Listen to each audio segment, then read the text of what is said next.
Aircraft company lost number 28. An airplane loaded with passengers is going down. Runway in sight. We'll be with you very shortly. He's coming down real fast. I remember hearing screaming, a lot of panic and a lot of chaos. But what caused it to crash? Dawn, Denver Stapleton International Airport. Thousands of passengers wait to board flights. Among them is sportscaster Jerry Schimmel. You know, it seemed like a normal day. It really did. I remember getting to the airport about 6 o'clock in the morning, and we found out our flight was canceled. And so we got put on standby status, and finally, maybe close to 6 hours after originally supposed to fly, got on United Flight 232 that took off for Chicago. Almost 20 years after its launch, the DC-10 remains one of the largest passenger jets in the sky. It's also highly distinctive. The DC-10 is one of the most iconic airplanes of the 70s and 80s because of its characteristic 3-engine structure. It's got 2 engines under the wing and 1 over the tail.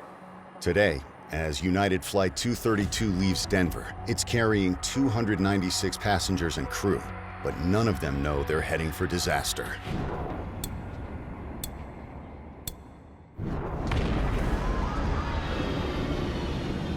And I thought, a terrorist planted a bomb, it's been detonated, and we're going down. The airplane's wing hits the runway first. Fuel ignites. The aircraft breaks in two. What brought down this DC-10? And could it happen again? The roots of this mystery lie in events before the plane even hits the runway.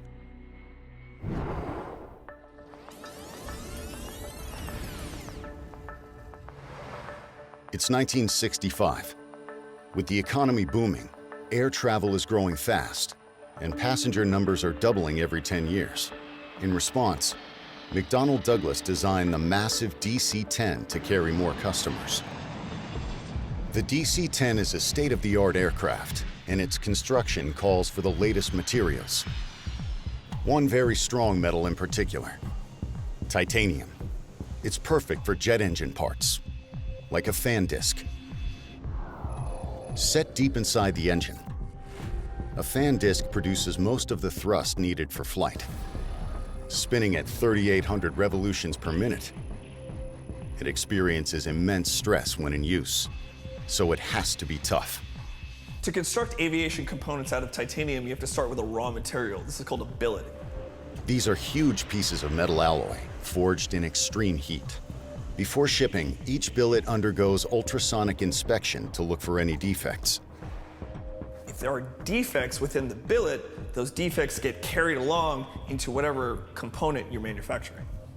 In a factory mistake, one billet escapes the safety check, and the clue to the United 232 disaster lies within it. It's a flaw no bigger than a grain of sand, hidden just below the surface of the 7,000-pound billet. It's then sent to Ohio, where it's made into a fan disc and fitted into the most critical part of the airframe, the tail engine of the Sioux City jet. A deadly crack now sits in the heart of the plane. No one knew that this microscopic anomaly was in this fan disc. Even the smallest defects can bring down the biggest machines. I hear this explosion.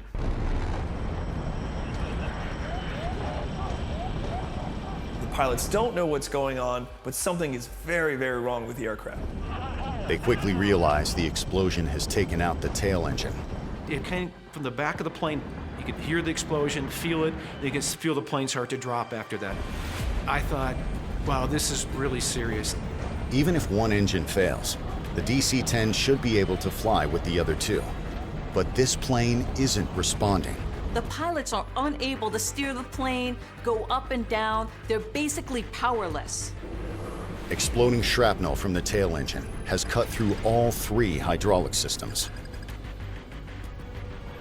The odds that all 3 hydraulic systems were to fail at once was so rare that it wasn't even in the emergency procedures. Without these controls, the pilots can't steer the plane or take it up or down.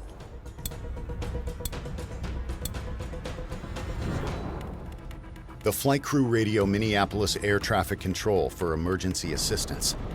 We have no hydraulic fluid, which means we have no elevator control. Have you got someplace that we might be able to ditch? They're directed to the nearest airport, Sioux City, Iowa.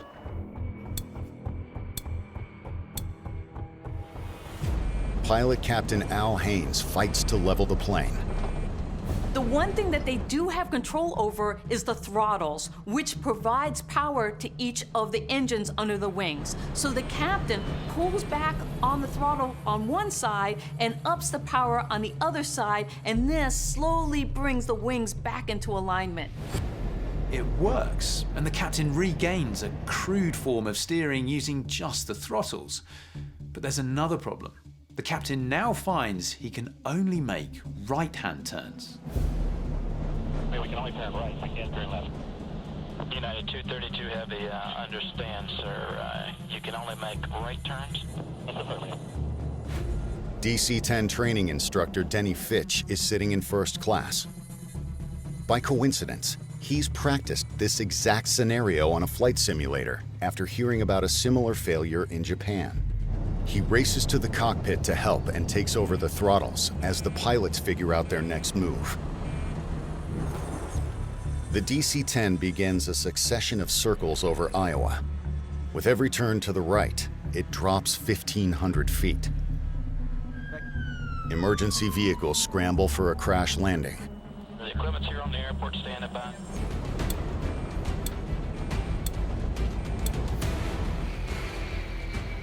He's coming down real fast. I thought to myself, let's just get this thing over with, because I'm as ready as I can be mentally and physically. I've said my prayers, I've said my goodbyes in my own mind.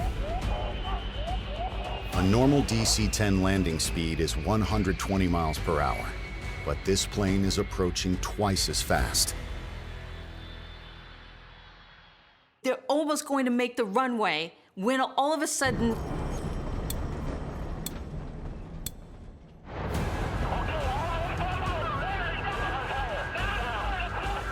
the wing tips and catches, and the plane just breaks apart and tumbles.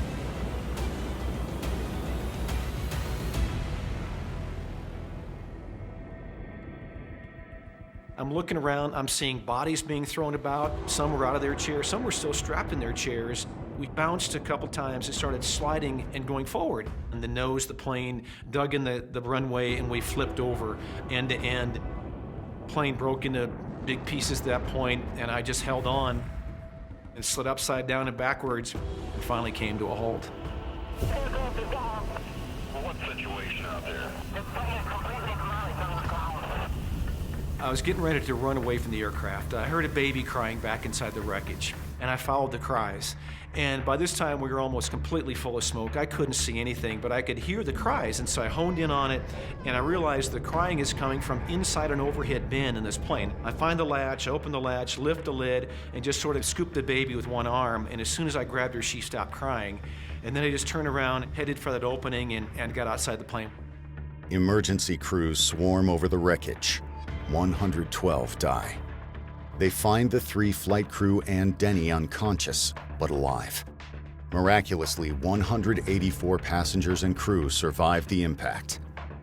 I've heard pilots, many of them over the years, who went into a simulator, put in a DC-10, same conditions we had, number 2 engine explodes, hydraulics go out, and they say every single time that plane nosedives the ground, and the computer said everybody's dead.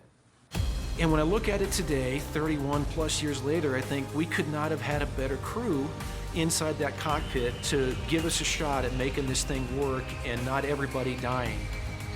We overcame the odds because we had a group of 4 people in that cockpit that did all they could to try to save lives. I don't know that it could have gone any better than it did, and I've thanked them personally, and I still do in my mind every day for their heroic efforts inside that cockpit.